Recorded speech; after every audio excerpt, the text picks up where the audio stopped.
how to track your progress and avoid plateaus in fitness. So for the longest time, I didn't make any progress because I was not even tracking, right? I was not tracking anything I was doing. I was just working out, and I thought I really overlooked the fact that tracking was very important. I was just working out or just come to the workout, just not even knowing what I'm doing, do a workout. This went on for weeks, for months, not even taking pictures. And I was making no progress because I couldn't even see my progress. You know, you cannot see the progress. If you cannot see the progress, then you make no progress, right? So I had to overcome that. I had to start tracking. I had to. I think I read some articles or watched some YouTube videos where they talked about tracking my progress.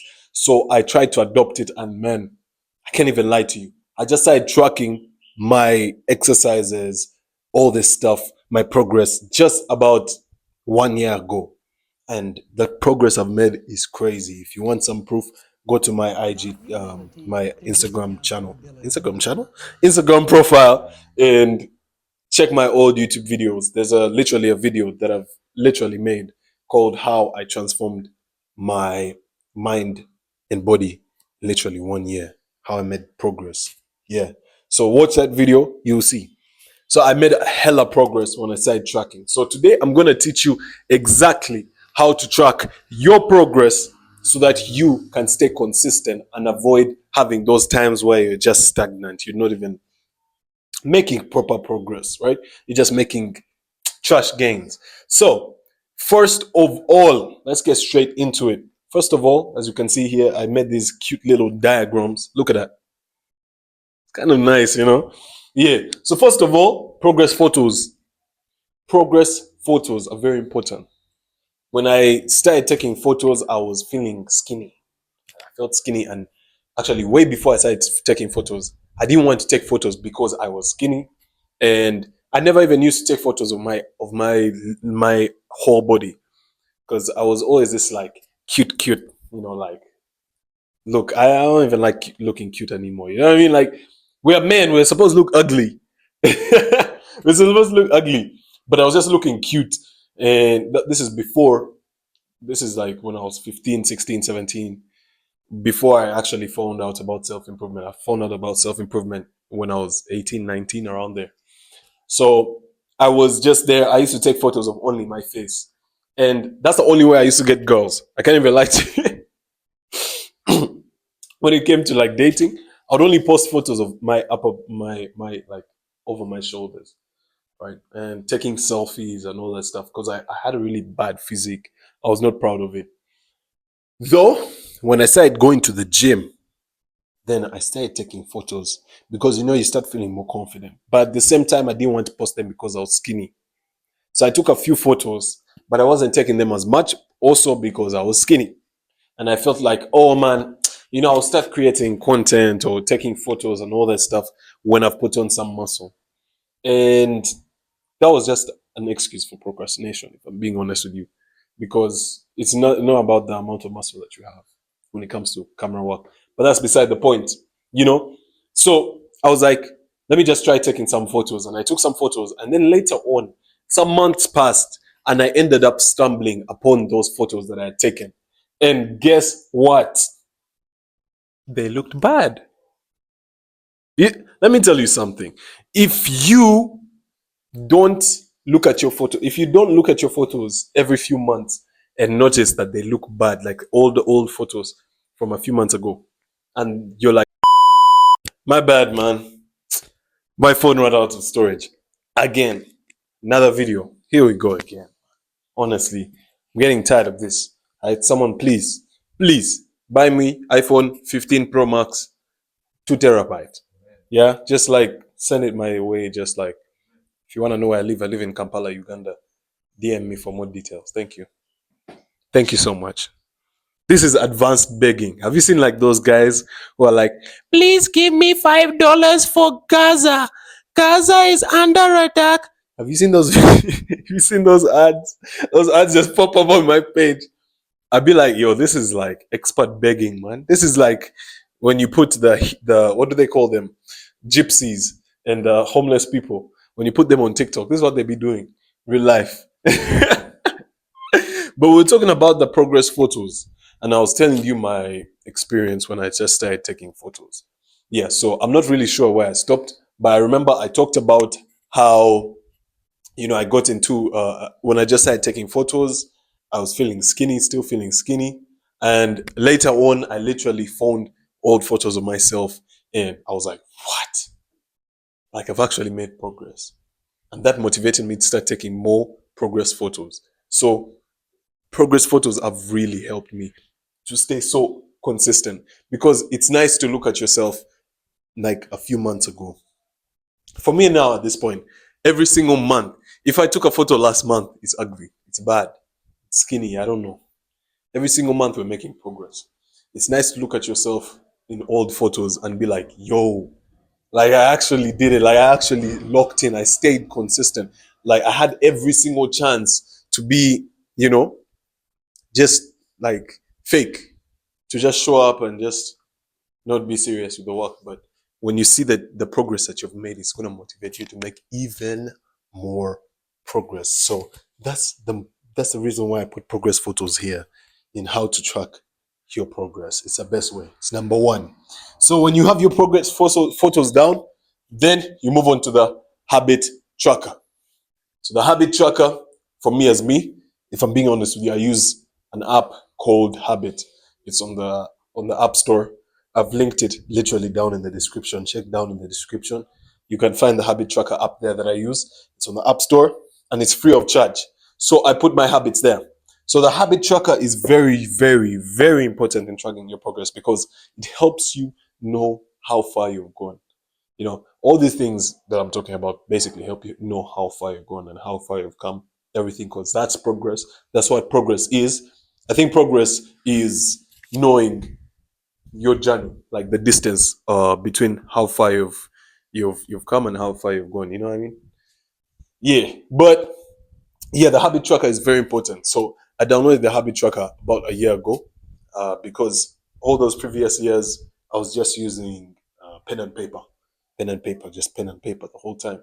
But I got my habit tracker. The habit tracker was so important because it has helped me gamify the whole journey.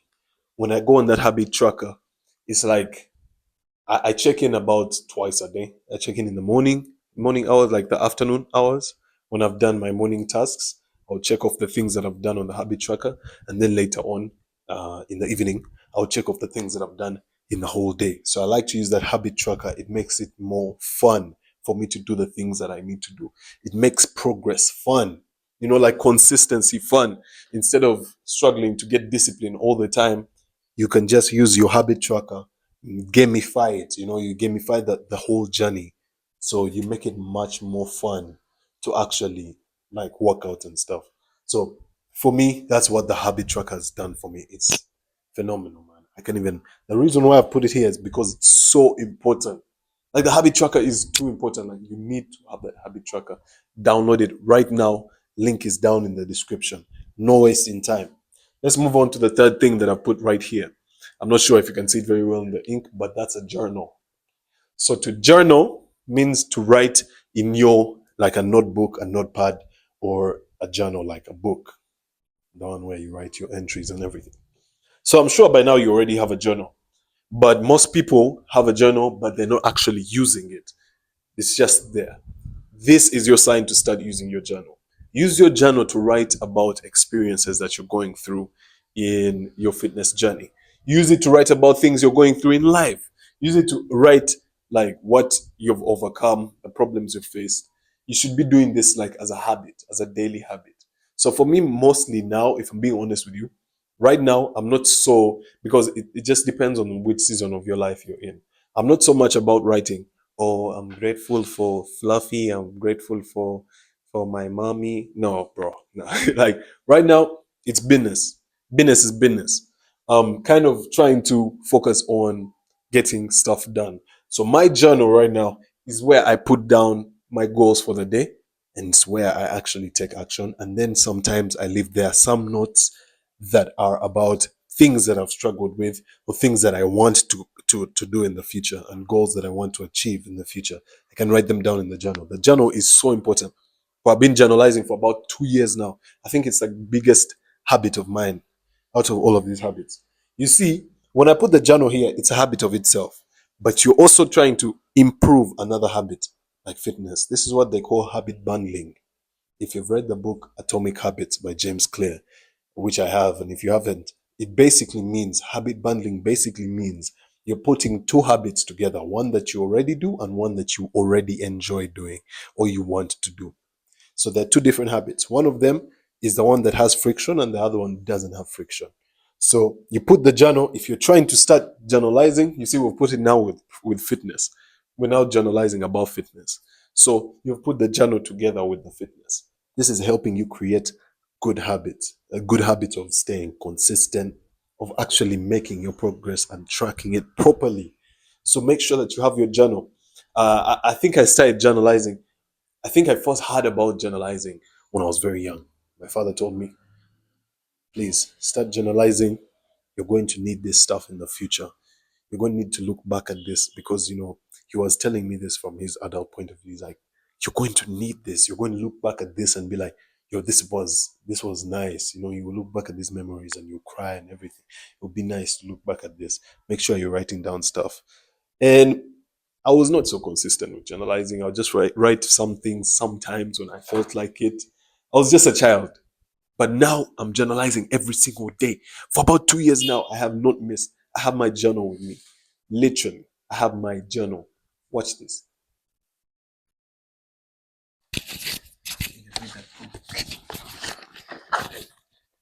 Proof. Proof, Nick. This right here. This right here is my journal. So look at this. I've been journalizing. It starts. I think it starts on January 2024. So I've been journalizing the whole time, every single day. 2024. This is like July. This is like August, September. This is November. Like literally, you can see everything. I literally put my whole life in this. Always writing down stuff. My journal is look the same way you're seeing my the whiteboard is the same way that the journal looks. The journal is just like every single day. You see that? So I haven't been writing so much. You see here, like in this, I was writing so much. I was writing what I was grateful for, what I regret. I was writing affirmations, all this stuff. But now I'm more on just writing to-do lists, just like more of actionables. Like, let me give you this example. Bro, I'm tearing my journal right now. Look at this. See this page? Only to-do lists. Let me not bore you with all my work and all my missions and goals, but make sure that you also have your own journal where you're keeping track of your progress, where you're writing down the things that actually matter to you in this journey. This is going to help you when you look back. This is for your future self, delayed gratification. When you look back, you'll be like, yo, man, thank God I actually wrote this down. Like, I can't believe I actually went through that. And you'll be having all the answers in the future. And then it will also be good because in the future, you will always need to refer back to your fundamentals. You guys have heard about this, the basics. These are the basics. You write down, you journalize, you write down whatever you're going through. You use your habit tracker. You're taking your progress photos. When you look back at this stuff, you'll be able to see what was working for you when you were just starting, and you can use it again in the future. That's what I mean by the fundamentals, the basics. You see, sometimes it's not just about doing new things. Sometimes it's about doing the things that you already did, but doing them better now. Improving that skill. So make sure that you're using each one of these tools. Right? Because let me tell you something, man. I was making zero progress in the gym because I was not tracking. I was one of those people who just shows up, just works out. And I've had a lot of excuses from people along my journey about why they don't track. Some people tell me, yo man, bro, tracking progress takes my time. Like, so what else are you doing with that time? Like, what else are you doing with that time? You can't even just take a progress photo. Progress photos, by the way, when it comes to progress photos, this just means take a photo of yourself, of your physique. I couldn't take lower body photos, but I started taking them. And now I can take full body photos because now I've pretty much filled out my physique. It's crazy. You train for like 3 years just to fill out your physique. But that's a tall guy struggle. But progress photos, make sure that just take photos of your physique. Man, Jesus Christ. It's not so hard. You're not that skinny. You actually look good, especially if you've been doing if you've been doing exercise for quite a while. Be proud of your progress, man. You know, don't just like act like, oh man, I'll start taking photos when I'm big. You will need that stuff. You will need to see those photos, man, in the future. And then the habit tracker. Oh my god, the habit tracker, man. Make sure that you have your habit tracker. What excuse do I hear about this? Yo, man, I haven't been able to like be consistent on the habit tracker. If you're not consistent on the habit tracker, it's because you put too many habits. It's that simple. If you're not consistent with your habits, it's because your habits are too big. So that means, you see, the thing is, we all have a baseline. Every one of us here has a baseline. And what I mean by that is there is a specific point that you will snap back to. If it's like like a rubber band, you will snap back to that point where it came from, the baseline. It has a baseline. So your baseline, basically, your baseline is being uh, an average person. Those days when you wake up and you don't feel like doing nothing. That's your baseline. See, the thing about a habit tracker is, if you are if you're putting too many things on your habit tracker, then that means your baseline will be all those too many things. But that's the problem. The habit tracker is not there to like make you overwhelmed. It's supposed to be helping you achieve your daily goals. It's supposed to help you, not to hurt you. You know what I mean? So make sure that you're using the habit tracker. It's going to help you. Like, if you're actually like using it, make sure that you're starting small. Right? Make sure that you take that, like, the small steps, put the smallest actions in your habit tracker. Don't put such big actions, goals. No. This is what I like to do in my habit tracker. So at first I used to put a lot of activities.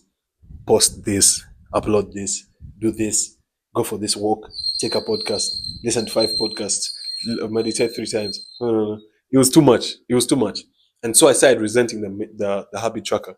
Hence why some people, maybe you, would feel like doing a habit tracker is actually like an overwhelming thing. It's because you put too many habits. But then, just a few weeks ago, not even months, weeks ago, I was like, I need to get locked in. Like, I have to lock in. I got the habit tracker, deleted almost all the habits, and left only the fundamentals, the smallest, the most important, highest leverage tasks. Now, my habit tracker looks like this. I'm going to put a photo on the screen right here. My habit tracker has meditation. That means meditating twice a day.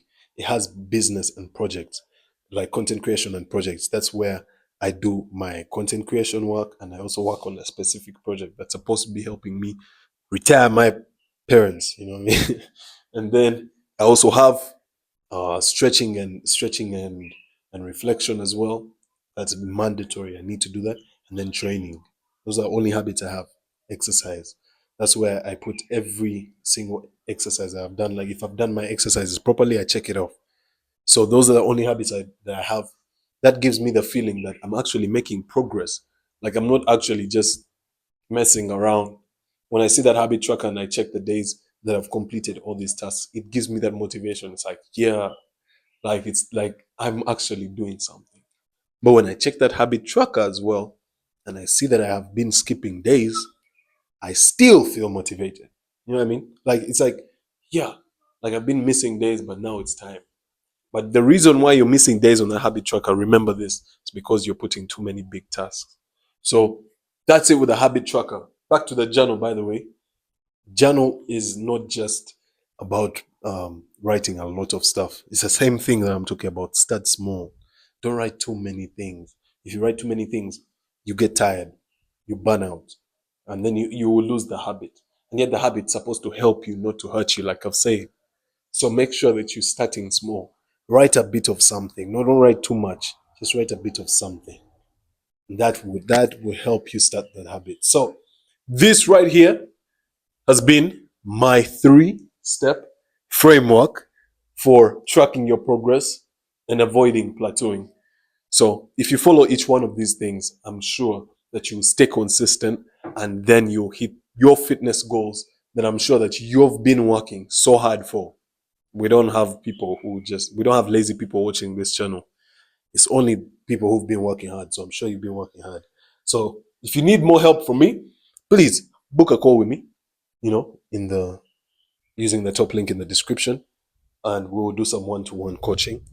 And I actually just released my consistency blueprint. I'm literally working on the landing page right now. And man, just like book a call with me so you can get in early. Let's see if you're a good fit for the program. And it's going to be helping you get crazy consistent with your fitness. Never fall off. Again, I'm done hearing people saying that they fell off. I'm done seeing my friends falling off from the gym. It's sad. It hurts me. I don't like that. Okay, so thank you so much for watching this video. If you got value, like and subscribe. Don't forget, book a call with me using that top link in the description, literally down. Watch this video and peace.